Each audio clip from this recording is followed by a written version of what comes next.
हिमालय की बर्फीली चोटियों के बीच पार्वती शांति से ध्यान में बैठी थीं।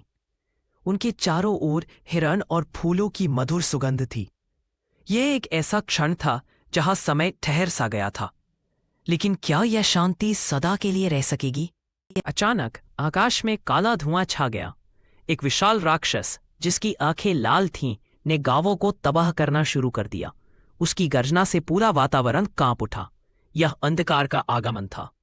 देवताओं ने स्वर्ग के सुनहरे महल में एक आपातकालीन बैठक की। इंद्र, ब्रह्मा और अन्य देवता इस राक्षस से कैसे निपटें, इस पर चर्चा कर रहे थे।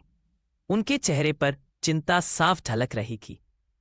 पार्वती ने अपनी आंखें खोली और एक दृढ़ निर्णय लिया। उन्होंने इस राक्षस से लड़ने का संकल्प किया। उनके चेहरे पर एक अदम्य जोश था। यह एक नई शुरुआत थी। एक चमकदार प्रकाश में पार्वती ने दुर्गा का रूप धारण किया। उनके 10 हाथ थे और वे एक शेर पर सवार थीं। यह एक शक्तिशाली और भयानक रूप था। अब वे युद्ध के लिए तैयार थीं। दुर्गा और राक्षस के बीच पहला संघर्ष शुरू हुआ। बिजली और आग की लपटों के बीच उनके हथियार टकराए। यह एक भयंकर और निर्णायक लड़ाई थी। राक्षस ने अपनी चाल चली और कई रूप धारण कर दुर्गा को भ्रमित करने की कोशिश की।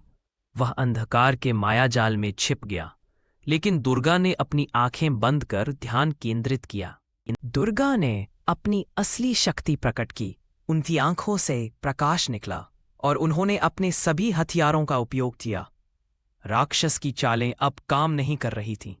दुर्गा ने अपने त्रिशूल से राक्षस के सीने में वार किया। वह जलकर राख में बदल गया। यह उसके अत्याचारों का अंत था। दुर्गा की जीत पूर्ण हुई। दुर्गा ने पार्वती का रूप धारण किया और हिमालय में शांति लौट आई। सूर्य की किरणें फिर से चमकने लगीं। यह एक नई शुरुआत थी, जहां शांति और सद्भाव फिर से स्थापित हुआ।